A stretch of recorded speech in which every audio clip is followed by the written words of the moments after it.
படித்தவர்கள் படிக்காதவர்கள், ஏழைகள் பணக்காரர்கள், உயர்ந்தவர்கள் தாழ்ந்தவர்கள், யாராக இருந்தாலும் ஒருவரை ஒருவர் பார்க்கும்போது கேட்கின்ற முதல் கேள்வி, பிள்ளை என்ன படிக்குது, எவ்வளவு பணம் வச்சிருக்கீங்கன்னு இல்லை. ஏன்?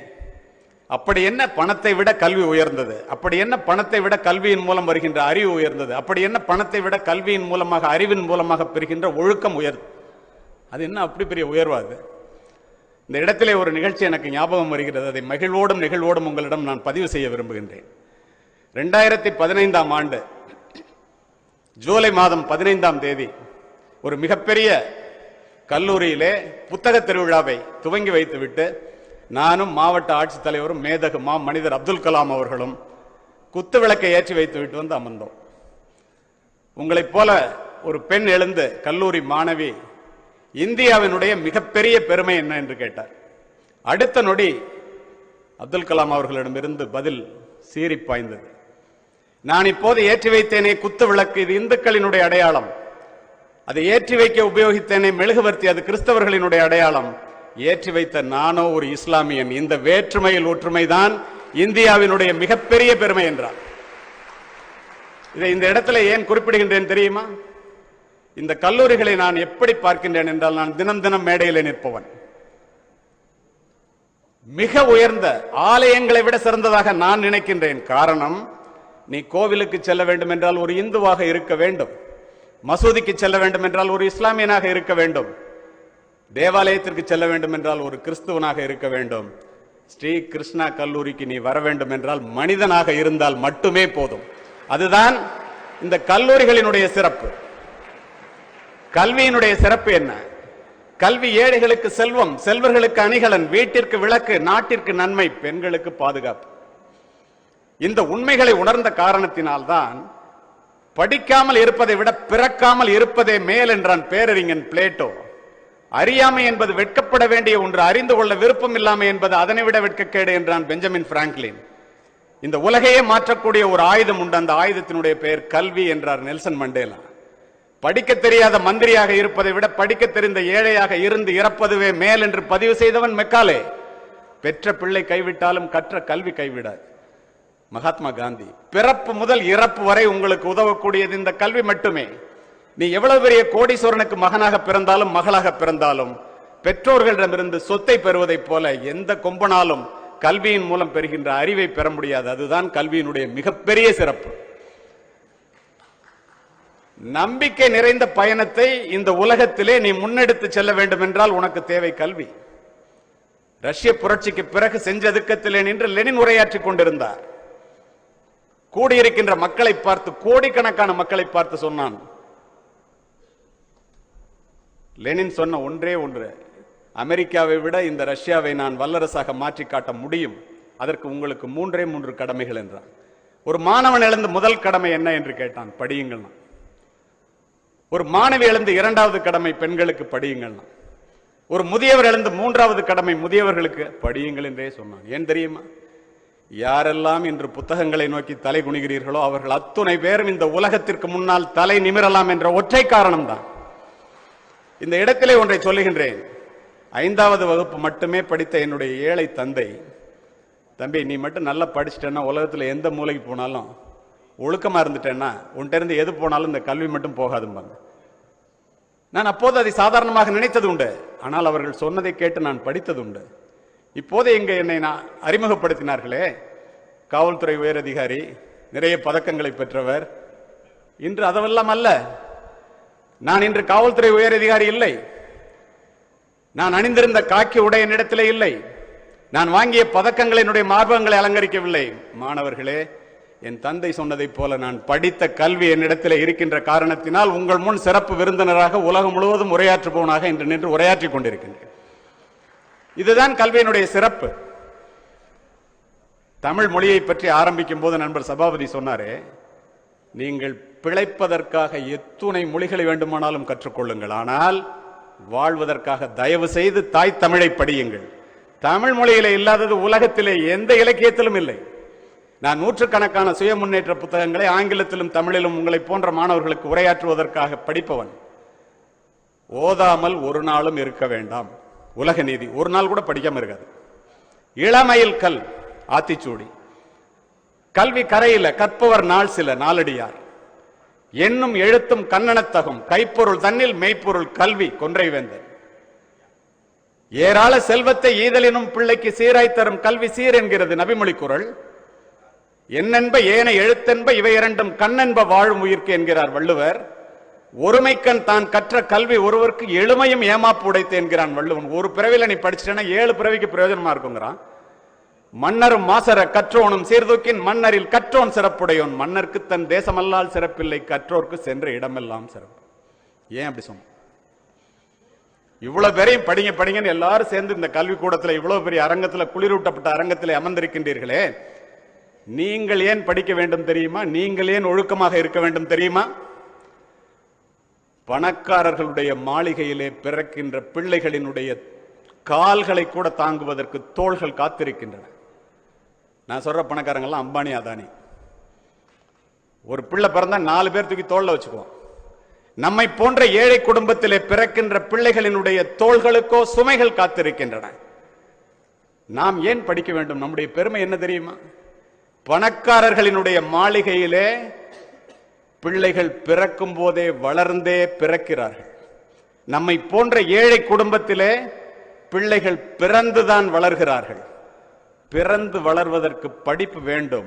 வளர்ந்தே பிறப்பது வாரிசுரிமை, பிறந்து வளர்வதே பிறப்பின் பெருமை என்பதை இங்கு அரங்கத்தில் அமர்ந்திருக்கின்ற அத்துணை பேர் மனதிலே பதிய வைத்துக் கொண்டு படியுது. சரி, கல்வி. இங்கு நான் நிற்பது ஒழுக்கம் எப்படியெல்லாம் இந்த சமூக ஊடகங்களால் கெட்டுப் போகிறது என்ற ஒற்றை காரணத்திற்காக.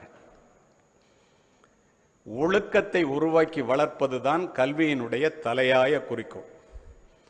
ஒழுக்கத்தை தராத கல்வியும் விளைச்சலை தராத வயலும் வீணானது. கல்வியின் பயன் அறிவு, அறிவின் பயன் பண்பாடு, பண்பாட்டின் பயன் ஒழுக்கம். தனி மனித முன்னேற்றமும் இந்த சமுதாயத்தினுடைய வளர்ச்சியும் ஒழுக்கத்தின்பால் பட்டது. இள வயதிலே புயல் போல வருகின்ற உணர்ச்சிகளை முதலில் அடக்கி ஆள கற்றுக்கொள்ளுங்கள். அதற்கு என்ன செய்ய வேண்டும்? எல்லோரும் ஒழுக்கமாக இருக்க வேண்டும் என்று நினைக்கின்றோம், ஆனால் முடியவில்லையே. காரணம் என்ன? ஒற்றை காரணம்தான். மனதை வேலைக்காரனாகவும் அறிவை தலைவனாகவும் வைத்துக் கொண்டு ஆரம்பத்திலேயே வாழ கற்றுக்கொள். கல்லூரியில் காலெடுத்து வைத்தவுடன் உலகத்தில் உள்ள இன்பங்கள் அத்துணையும் பட்டியல் போட்டு அனுபவிக்க வேண்டும் என்று யாரேனும் கிருஷ்ணா கல்லூரியிலே உள்ளே நுழைந்தால் இனிமேலாவது தயவு செய்து அதை மாற்றிக்கொள்ளுங்கள். ஏன் தெரியுமா? ஒழுக்கத்தை விட சிறந்தது உலகத்தில் எதுவுமே இல்லை. இதை எல்லோரும் உங்களிடம் சொல்லுவார்கள். அதை எப்படி செயல்படுத்துவது? ஒழுக்கம்தான் உயர்ந்தது என்று சொல்லுவதற்கு ஒரு டிஜிபியோ நானோ உங்களுடைய தாளாளரோ சபாபதியோ வர வேண்டியதில்லை. நீங்களே போதும். உங்கள் ஆசிரியர்களோ பெரிய ஞானிகளோ தேவையில்லை. எப்படி? ஒரு அதிகாலை பொழுதிலே எழுந்து நெஞ்சிலே கை வைத்து நம்மிடம் இருக்கின்ற கெட்ட பழக்கங்கள் என்ன, அதை விட்டொழிக்க வேண்டியதனுடைய அவசியம் என்ன? மற்றவர்களுக்கு தெரிந்தால் நம் மானம் போய்விடுமே, மரியாதை போய்விடுமே என்ற எத்தனையோ கெட்ட பழக்கங்களோடு பல பேர் வாழ்ந்து கொண்டிருக்கின்றீர்கள். You be the change you want. Mahatma Gandhi. இந்த உலகம் எப்படி இருக்க வேண்டும் என்று நினைக்கிறாயோ முதலில் நீ அதுவாக மாறு. அதுதானே தேவை. அதை செய்ய வேண்டியதனுடைய அவசியம். இந்த அரங்கத்திலே எத்தனை பேர் இங்கு அமர்ந்திருக்கின்றீர்களே, இதற்கு என்ன காரணம்? உங்களுடைய கல்வியா, உங்களுடைய மதிப்பெண்களா, அறிவா, அழகா, திறமையா? அதுவெல்லாம் இரண்டாம் பட்சம். ஒற்றை காரணம்தான். என்ன தெரியுமா? வயலிலும் வரப்பிலும், குளிரிலும் பனியிலும், அலுவலகத்திலும் வீட்டிலும் முதுகெலும்பொடிய பாடுபடுகின்ற தந்தையையும் முழு வயிறு காணாமல் உங்களை வளர்த்தெடுக்கின்ற தாயையும் நீங்கள் பெற்றிருக்கின்ற காரணத்தினால் கோடிக்கணக்கான பேர் கல்லூரியில் காலெடுத்து வைக்க முடியாமல் இருக்கும்போது இத்துணை பேர் இங்கே வந்து இந்த கல்லூரியிலே படித்துக் கொண்டிருக்கின்றீர்கள். அவர்களுடைய ஒரே நோக்கம் தன்னுடைய பிள்ளைகள் தம்மில் தம் மக்கள் அறிவுடைமை மாநிலத்து மண்ணுயிர்க்கெல்லாம் இனிதுன்னார் வள்ளுவர். தன்னை விட தாம் பிள்ளை பெரிய ஆளாகும். தனக்கு கிடைக்காத கல்வி இந்த பிள்ளைகளுக்கு கிடைக்க வேண்டும். தன்னுடைய பிள்ளைகளுக்கு தன்னை விட தன் பிள்ளை உயர்ந்த இடத்திற்கு செல்ல வேண்டும் என்று நினைத்து உங்களை கல்லூரிக்கு அனுப்பிவிட்டு கனவுகளோடு காத்திருக்கின்றார்களே, அதற்காகவாவது நீங்கள் படிக்க வேண்டும். ஏன் தெரியுமா? உலகத்திலேயே துயரமான கண்ணீர் தாயினுடைய கண்ணீர், தந்தையினுடைய கண்ணீர். நன்றாக புரிந்து கொள்ளுங்கள். இந்த இடத்திலே ஒழுக்கமாக நீங்கள் இருக்க வேண்டியதனுடைய அவசியத்தை நான் குறிப்பிடும் போது இதை குறிப்பிடுவதற்கு காரணம், இன்றைய சூழ்நிலையிலே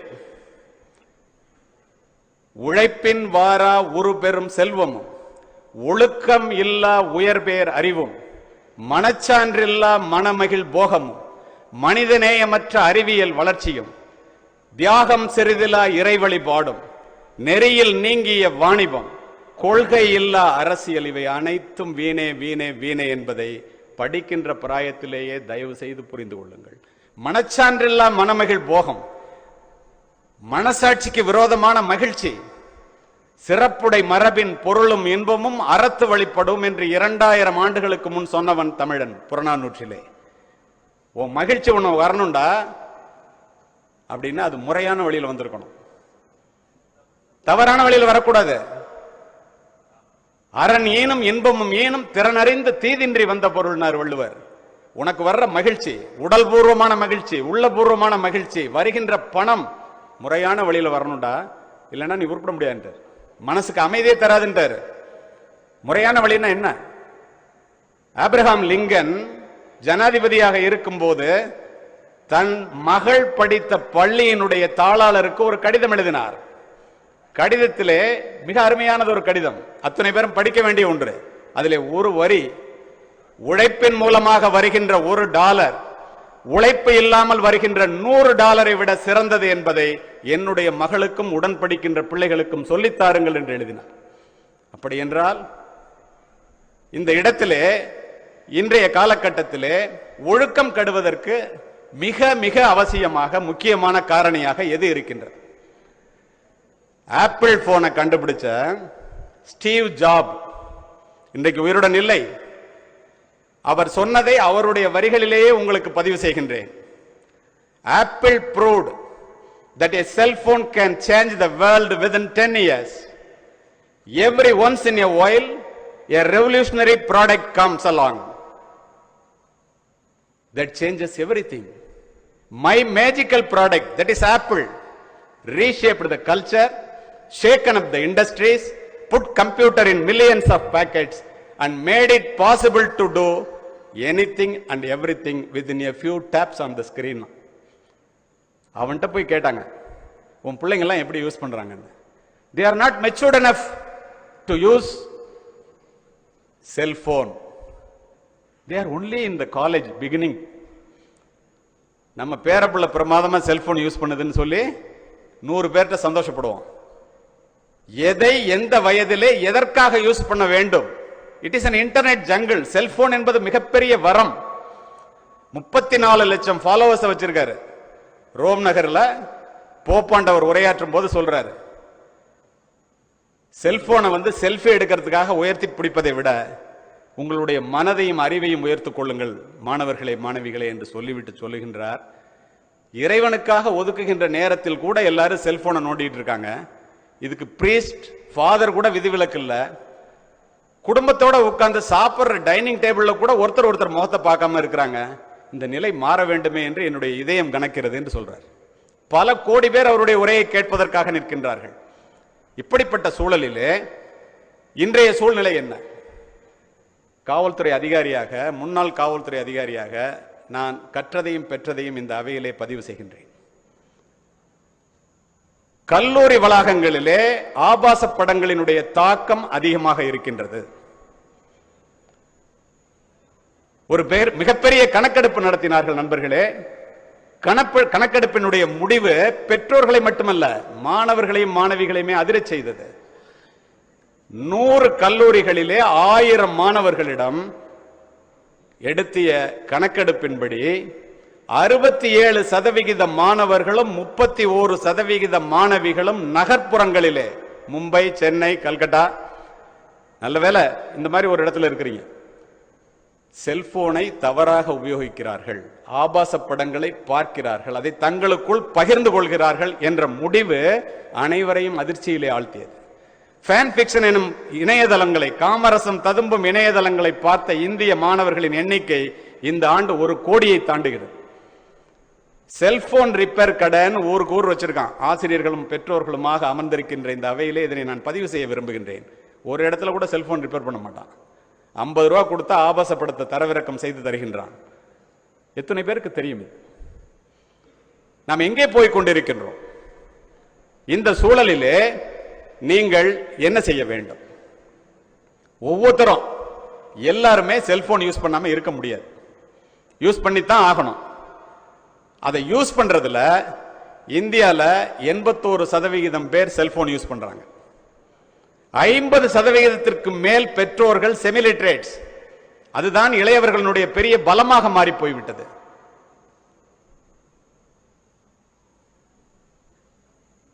ஒவ்வொரு வீட்டிலும் ஒவ்வொரு விடுதியிலும்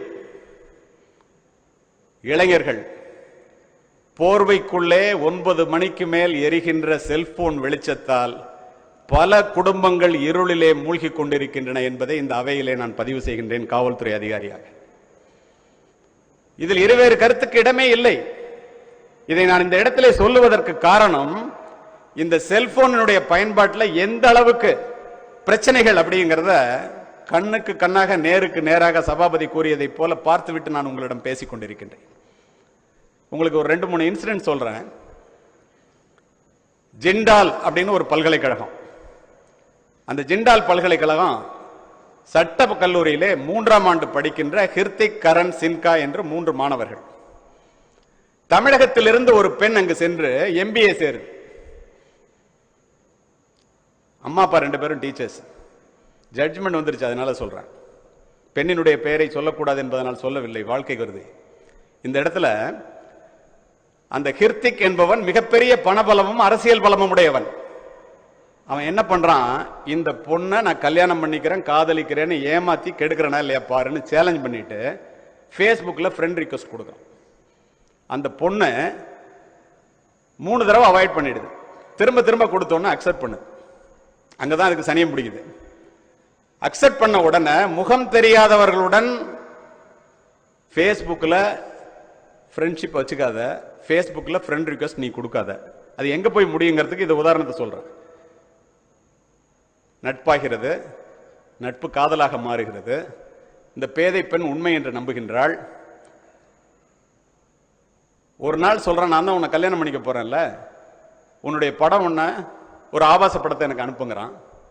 அந்த படத்தை ஒரு நொடி அவனுக்கு அனுப்ப வேண்டும் எடுத்த அந்த பேதை பெண்ணினுடைய முடிவு அவளுடைய வாழ்க்கையை 3 ஆண்டுகளுக்கு நார் நாராக கிழித்து போட போகிறது என்பதை அறியாத அந்த பேதை பெண் குளிக்கும் போது ஒரு படத்தை எடுத்து அனுப்பிச்சிடறா.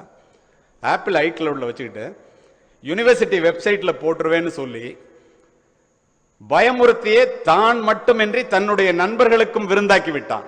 ஒரு நேரத்தில் செத்து போயிடுவோம் அப்படின்னு தெரிஞ்சோன்னா அவங்க அம்மா அப்பாவை கூப்பிடுது. அப்பதானே கூப்பிடுங்க. அம்மா அப்பாவை கூப்பிட்டோன்னே பதறி போய், எனக்கு தெரிந்தவர்கள் என்னை போன்ற காவல்துறை உயர் அதிகாரிகளிடம் தொடர்பு கொள்கிறார்கள். போய் கம்ப்ளைண்ட் கொடுங்க, உடனே பொண்ணை போய் பாருங்க. ஃபிளைட் பிடிச்சு போறாரு, பதறி போறாரு. எப்படி நினைச்சு பாருங்க அம்மா அப்பாவுடைய மனநிலை எப்படி இருக்குன்னு. பெண்ணினுடைய நிலையை பார்த்துவிட்டு சுவற்றிலே மோதிக்கொள்ளுகின்றார் அந்த தந்தை. கம்ப்ளைண்ட் கொடுக்குறாங்க, காவல்துறையில் நடவடிக்கை உடனே எடுக்கல. பின்புலத்தை பார்த்துவிட்டு, குற்றவாளிகளுடைய பின்புலத்தை பார்த்துவிட்டு திரும்ப பேசுறாங்க. சுப்ரீம் கோர்ட் போங்கன்னு சொல்றோம். போறாரு. Supreme court has given direction to register a case and investigate. ஒரு நல்ல போலீஸ் அதிகாரிட்ட இன்வெஸ்டிகேஷன் போகுது. விசாரிச்சு சார்ஜ் ஷீட் போடுறார். சுனிதா என்ற அருமையானது ஒரு நீதிபதியிடம் அந்த வழக்கு செல்கிறது. எலக்ட்ரானிக் ஃபார்ம் ஆஃப் எவிடன்ஸை வச்சு கன்விஷன் கொடுக்கிறது இப்பதான் ஆரம்பிச்சிருக்காங்க, இது வரைக்கும் இல்லை. முதல் வழக்கு இது. எப்படி தெரியுமா? No 2 fingerprints can be identical unless it is taken from the same finger of the same person. உங்களுக்கு தெரியும், அது கன்க்ளூசிவ் ப்ரூஃப் எவிடன்ஸ்ல ஃபிங்கர் பிரிண்ட். அதை போல நீ வாட்ஸ்அப்ல ஒரு போட்டோவை ஒரு பொண்ணுக்கு அனுப்பிச்சு அந்த பொண்ணு பார்த்தாலோ பையன் பார்த்தாலோ உனக்கு ப்ளூ டிக் வருது இல்லையா, அதை கன்க்ளூசிவ் ப்ரூஃப் என்று எடுத்துக்கொண்டு ஹிருத்திக், கரண், சின்கா என்ற அந்த 3 மாணவர்களுக்கும் 20 ஆண்டுகள் கடுங்காவல் தண்டனை விதித்து ஒரு பெண் நீதிபதி முதலாக தீர்ப்பு கூறியிருக்கின்றார்.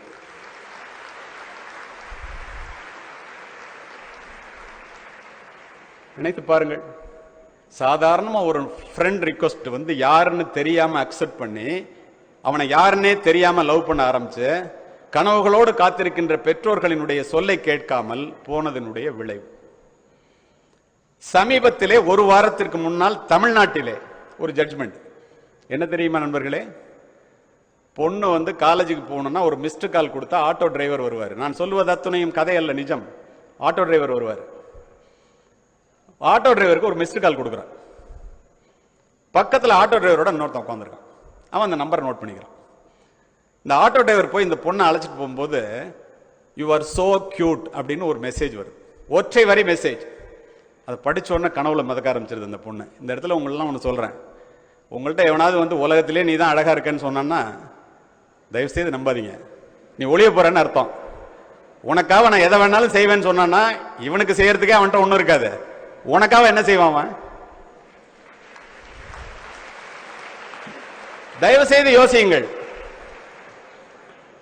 இந்த பொண்ணுக்கு ராத்திரி பூரா இதே சிந்தனை. நம்மள ஒருத்தன் சோ கியூட்னு சொல்லிட்டானே இருக்குமோ என்னமோ தெரியல. அடுத்த நாள் இதே மாதிரி மெசேஜ் கொடுக்குது. அந்த ஆட்டோ டிரைவர் வந்து அழைச்சிட்டு போறான். நெக்ஸ்ட் நாள் your dress is very fine. யாரோ ஒருத்தன் தன்னை பார்க்கறாங்கிறது அந்த பொண்ணுக்கு தெரியுது, யாருன்னு தெரியல. ஹூ ஆர் யூ அப்படின்னு கேட்குது. ஹூ ஆர் யூன்னு கேட்டோன்னே அப்படியே தொடருது அந்த சேட்டிங். அங்கதான் பிரச்சனை. அதை கேட்டுட்டு விட்டுருந்தா பிரச்சனையே இல்லை, அதிர்ந்து போவீர்கள் என்ன நடந்தது என்று கேட்டால். கேட்ட உடனே அவன் சொல்றான், நம்ம 2 பேரும் பார்க்கணும், நீ நானும் சந்திக்கலாம், சாயங்காலம் 4 மணிக்கு காலேஜை கட் பண்ணிட்டு வாங்க. அந்த பொண்ணு கட் பண்ணிட்டு போகுது. பார்க்குறாங்க. இது அப்படியே ஞாபகம் வச்சுங்க. ஒரு டாக்டரை கிட்னாப்பிங் ஃபார் ரான்சம் என்று அழைத்து கொண்டு போய் கிட்னாப் பண்ணிட்டு போய் கடத்திட்டு போய் மிகப்பெரிய டாக்டரை he was murdered. கொலை யாருன்னே தெரியல. ரொம்ப கஷ்டப்பட்டு ஒரு சின்ன எவிடன்ஸ் வச்சு scene of crime is the mother of investigation பாங்க, அந்த இடத்துல இருந்து ஆரம்பிச்சு அந்த குற்றத்தை கண்டுபிடிக்கிறாங்க. கண்டுபிடிச்சு ஒரு குற்றவாளியை அரெஸ்ட் பண்றாங்க. அரெஸ்ட் பண்ற குற்றவாளியினுடைய செல்போன்ல இந்த பொண்ணு அனுப்பிச்ச மெசேஜ் இருக்கு. இந்த பொண்ணு யாருன்னு போய் பார்க்கறாங்க. நல்ல காவல்துறை அதிகாரி, மிக உயர்ந்த மனிதன். போய் பார்த்த உடனே, ஏமா நீ வந்து அனுப்பிச்சிருக்க, என்ன அனுப்பிச்சிருக்க? இந்த டாக்டர் எத்தனை மணிக்கு புறப்படுறாரு, காலையில 4:30 மணிக்கு எப்ப வாக்கிங் போறாரு, என்ன நம்பர்ல காருக்கு போறாரு, எத்தனை மணிக்கு திரும்பி வர்றாரு அப்படிங்கிறது இந்த பொண்ணுல இருந்து அந்த பையனுக்கு போயிருக்கு மெசேஜ், குற்றவாளிக்கு. அதிர்ந்து போன இவர் இது எதுக்கு இதை அனுப்பிச்சிருக்க அப்படின்னு போய் கேட்கிறாரு. அந்த பொண்ணு சொல்லுது, சார் நான் உன்னை நம்புறேன், நீ என்ன நம்பணும். நான் உன்னை கல்யாணம் பண்ணிக்க போறேன்ல, அதனால நீ என்ன மேல நம்பிக்கை வச்சிருக்கியான்னு நான் டெஸ்ட் பண்ணணும். நீ இந்த டாக்டர் எத்தனை மணிக்கு போறாரு, இந்த நம்பர் எத்தனை மணிக்குன்னு காலையில 4:30 மணிக்கு எனக்காக எந்திரிச்சு போய் பார்த்து சொன்னேன்னா நீ என்ன காதலிக்கிறேன்னு நம்புவாங்கிறான். இந்த பொண்ணு அனுப்பிச்சிருது. இதனாலதான் மர்டரே. அந்த அதிகாரிக்கு இந்த பொண்ணை குற்றவாளி ஆகக்கூடாது, காலேஜில் படிக்கிற பொண்ணுன்னு. எல்லாருக்கும் பிள்ளைங்க இருக்குல்ல, எல்லோரும் மனிதர்கள் தானே. இம்மா நீ அப்ரூவர் ஆயிடு, தெரியாம செஞ்சுட்ட, உனக்கு தண்டனையே இருக்காது, ஆனா ப்ராசிக்யூஷனுக்கு சாதகமா நீ சாட்சி சொல்லணுங்கிற. அந்த பெண்ணினுடைய பதில் என்ன தெரியுமா? நான் அவனோடு வாழ்க்கை நடத்தி கொண்டிருக்கின்றேன், செத்தாலும் வாழ்ந்தாலும் அவனோடு தான். அத்துணையும் பெற்றோர்களுக்கு தெரியாது. பால் தெரிந்து போவது பாத்திரத்திற்கு தெரியாது என்பதை போல கூடவே இருக்கின்ற பெற்றோர்களை என்றைக்கு நீங்கள் நம்பாமல் இது போன்ற விஷயங்களை பெற்றோர்களிடம் முதலில் சொல்லாமல் இருக்க ஆரம்பித்தீர்களோ அன்றைக்கே உங்களுடைய வீழ்ச்சி ஆரம்பமாகிவிட்டது என்பதை மனதிலே பதிய வைத்துக் கொள்ளுங்கள். போலீஸ் போய் அரெஸ்ட் பண்ண போறாங்க. எல்லாம் சொன்னதுக்கு அப்புறம் அந்த பொண்ணு ஒத்துக்க முடியாதுன்னு சொன்னோன்னா அரெஸ்டட் அண்ட் ரிமாண்டட் கேஸ் நடக்குது. 15 நாட்களுக்கு முன்னால் மாணவர்களே, மாணவிகளே, கல்லூரியிலே படிக்கின்ற பெண் 7 ஆண்டு கடுங்காவல் தண்டனை பெற்று ஜெயிலுக்குள்ளே இருக்கின்றாள். இதற்காகவா உங்களை படிக்க வைக்கின்றார்கள்? இதற்காகவா உங்களை வளர்த்தெடுக்கின்றார்கள்? சிந்தியுங்கள். அத்தனை பேரும் இங்கு வந்து அமர்ந்திருக்கின்றீர்களே, உங்களை அனுப்பிவிட்டு கனவுகளோடு காத்திருக்கின்றார்களே, கடவுளை போல பெற்றோர்கள். நம்முடைய பாரம்பரியம் என்ன? நம்முடைய பண்பாடு என்ன? கொங்கு குளோபல் நோக்கத்தை சொன்னார். தலைமுறை காப்போம், பண்பாடுகளை காத்தெடுப்போம், பாரத நாடு பழம்பெரும் நாடு, நீர் அதன் புதல்வர் என்ற நினைவகற்றாதீர். எப்படிப்பட்ட வார்த்தை! கல்வி சிறந்த தமிழ்நாடு, புகழ் கம்பன் பிறந்த தமிழ்நாடு, நல்ல பல்விதமாயின சாத்திரங்கள், மனம் பாரங்கும் வீசிடும் தமிழ்நாடு நம் பாரதி. உண்மை, ஒழுக்கம், பண்பு, நெறி, அறம் அத்துணையும் உலகத்துக்கே கற்றுக் கொடுத்தது நம்முடைய தமிழ்நாடு. நாம் எங்கே போய் கொண்டிருக்கின்றோம்? எத்திக்ஸ், வேல்யூஸ் எல்லாம் பேசுறமே. கல்லூரியில் இதை போன்ற கொங்கு மண்டலத்திலே படித்த ஒரு பெண் இதை நடத்துவதற்கு காரணங்கள் உண்டு. சென்னையிலே படிப்பதற்காக செல்லுகின்றாள். ஐடில 1.5 லட்சம் ரூபாய் சம்பளம் ஒரு மாசத்துக்கு. சென்னையை சேர்ந்த ஒரு மாணவன், அவனும் ஐடி முடிச்சுட்டு அவனும் அதே சம்பளம் வாங்குறான். அந்த கம்பெனியில டீம் லீடரா இருக்கான். 2 பேரும் ஒருத்தர் பழக்கமாகுது. இந்த பொண்ணுக்கு அம்மா அப்பா பையன் பாக்குறாங்க, அந்த பையனுக்கு அம்மா அப்பா பொண்ணு பாக்குறாங்க. இது காதலாக மாறுகிறது. அப்பா அம்மாட்ட சொல்றாங்க, கேட்கல, ஒத்துக்கல. வேற மாதிரி கல்யாணம் பண்ணலாம்னா அந்த பையன் யாருன்னே தெரியாது, இப்படி பண்ணாதேன்னு அந்த பொண்ணோட அம்மா அப்பா சொல்றாங்க, கேட்கல. கல்யாணம் பண்ணிக்கிறேன் நான் சொன்னேன்ல, செத்தாலும் வாழ்ந்தாலும் விட்டாங்க. கல்யாணம் பண்ணி 6 மாசம் பிரச்சனை இல்லை. 7வது மாசம் கணவன் வரும் வரை காத்திருந்து நான் 3 மாதம் முழுகாம இருக்கேன், கருவுற்று இருக்கிறேன் என்று கணவனிடம் சொல்லுகின்றால், அடுத்த நொடி கருவை கலைத்து விடுங்க. மகிழ்ச்சியா கணவனை எதிர்கொள்ளுவான் என்று நினைத்த அந்த பெண் ஆடி போய் விடுகின்றால். ஏங்க முதல் கரு ஏன் கலைக்க சொல்றீங்க? கல்லூரி மாணவர்களிடம் இதை அப்படியே நான் பதிவு செய்கின்றேன். இல்ல இல்ல அதுக்கெல்லாம் காரணம் இருக்குன்னு சொல்லி சண்டை போட்டு போயிடும். அதுக்கப்புறம் கணவனை பத்தி விசாரிக்கிறான். அவன் படிக்கிற மெட்ராஸ் சென்னை கல்லூரியில இருந்து படிச்ச ஒரு பொண்ணோட அவனுக்கு தொடர்பு ஏற்பட்டு அந்த பொண்ணுக்கு வேற கல்யாணம் ஆகி அவன் அந்த பொண்ணை விரட்டி விட்டு அந்த பொண்ணோட குடும்பமே நடத்துறாங்கிறது அப்பதான் தெரியும். அதுக்காக தான் புள்ள வேண்டாங்க. அதிர்ந்து போன இவள் சண்டையாருது, அடிச்சு விரட்டி விட்டுறான். கோயம்புத்தூர் வந்துருது அந்த பொண்ணு. 10 மாசம் ஆச்சு, குழந்தை பிறந்துருச்சு. அம்மா அப்பா போய் பையனோட அம்மா அப்பாட்ட சொல்றாங்க. 4 பேருமா போறாங்க. பிள்ளைக்கு அப்பா யாருன்னு கேட்கறாங்கடா, வாடா. 4 நாள் கழிச்சு வரேன் போங்கிறான். 4 நாள் கழிச்சு வர்றான். வந்தோடனே ராத்திரி தங்குறான்.